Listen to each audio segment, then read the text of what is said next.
Bienvenue pour cette nouvelle séance. Aujourd'hui, petit échauffement en Tabata, 20 secondes de travail, 10 secondes entre chaque mouvement, il y en a 4. Donc du coup, vous aurez 2 tours à faire. En premier, montée de genoux, très basique, avec la coordination équilibrale. Les genoux n'ont pas besoin de monter très haut, je veux simplement qu'on commence à chauffer un petit peu le corps. Ensuite, des squats au poids de corps. Là, j'ai 20 secondes pour descendre progressivement, pour déverrouiller, pour chauffer un petit peu. Toujours les abdos serrés, les pieds bien à plat. Pardon. Et je pense bien à descendre. Ensuite, talon-fesse. Donc là, uniquement sur pointe de pied. Ici, dynamique, sans aller trop vite, car c'est l'échauffement et c'est que le premier tour. D'accord? Et vous terminerez par des tapes d'épaule. Donc la position de gainage au sol. Les bras bien tendus sous la ligne d'épaule. Les pieds légèrement écartés pour être bien stable. Et là, je viens chercher simplement l'épaule opposée sans aller trop vite. D'accord? Et du coup, 2 petits tours à faire. Maintenant, pour le circuit, vous aurez différents mouvements. Il n'y aura pas un temps de travail, ça sera un nombre de répétitions.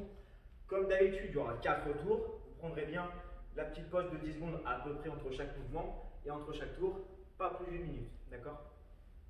Le premier mouvement, ça va être des fentes jump. 20 fentes jump. Donc du coup, on se met en position. Là, on va faire un saut en hauteur le plus haut possible.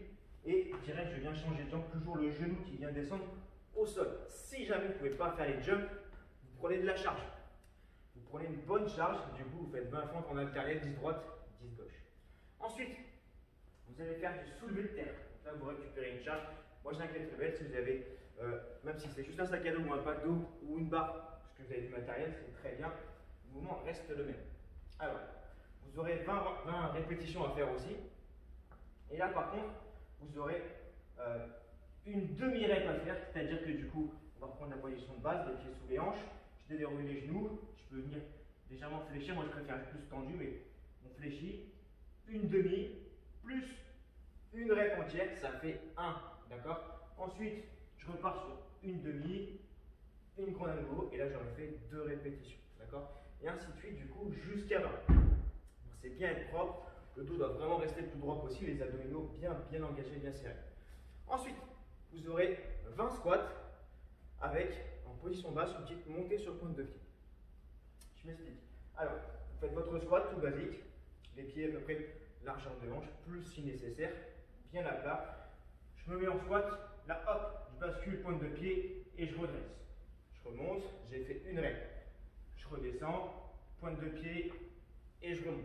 Donc 20 reps aussi à faire, d'accord? Et pour terminer, si vous avez un petit élastique, ça serait parfait. On va travailler un peu le fessier. Donc là, l'élastique, on va le mettre au niveau des chevilles. Donc là, on va toujours garder une tension dans l'élastique. Donc là, simplement, je vais venir faire une légère flexion. Je vais déverrouiller les genoux, le buste légèrement penché, d'accord? Et là, simplement, je vais venir faire un pas sur le côté. Donc j'ai toujours le pied de l'autre côté qui n'a pas bougé.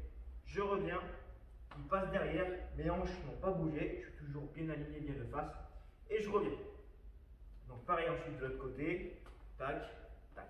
Là j'ai fait une rep, d'accord? J'ai fait les deux côtés et j'ai fait une rep, je dois en faire 20, d'accord? Et après vous aurez fini et du coup vous prendrez une petite pause et vous repartirez, vous avez 4 tours à faire. Ok la team? Si vous n'avez pas d'élastique, vous ferez simplement au sol des petites remontées avec la jambe, tout simplement. Donc pareil, ça sera une vingtaine aussi. Si vous pouvez mettre une petite charge sur la cuisse, ça sera très bien, d'accord? Donc 20 à gauche, 20 à droite, si jamais vous n'avez pas d'élastique. Voilà la team. Ensuite, maintenant, on va faire un petit finisher sur les abdominaux. 3 tours à faire, vous aurez 3 mouvements, 20 reps à chaque fois. Le premier, holo body rock. Donc là, on se met en position de holo. Donc le gainage sur le dos. Je viens toujours décoller le haut du dos, je tends les bras. Et là, je vais essayer, du coup, d'aller vers l'avant et vers l'arrière sans que la position, l'amplitude ne change. D'accord? Trop dur, et bien je ramène. Et là aussi, j'essaye simplement d'aller vers l'avant, encore une fois, et vers l'arrière. Okay? 20 reps aussi. Deuxième exercice, rotation. 20 allers-retours en équilibre sur les fesses avec une petite charge. Moi, j'ai un 10, du coup, je vais toucher le sol à chaque fois. 20 allers-retours. D'accord? Toujours bien propre. Hein? Les abdominaux bien serrés, si ça tire sur le dos, vous posez les pieds. Le petit dernier, du coup, ce sera 20 crunch. Donc là, au sol, sans charge, sans rien. Vous avez 2 possibilités. Soit les pieds à plat, si on arrive à faire la petite rétroversion du bassin pour plaquer ce lombaire au sol. Là, tout simplement, je viens remonter, souffler, aspirer l'ombilic bien contracté et je redescends. Vous voyez, c'est une petite amplitude. Si j'ai du mal à plaquer les lombaires, là par contre, je viens décoller ici les pieds. Du coup, je suis en sécurité et je refais mes petites répétitions. D'accord? Marap aussi, 3 tours à faire. Voilà, team, là c'est parti, c'est à vous de jouer. Allez, go.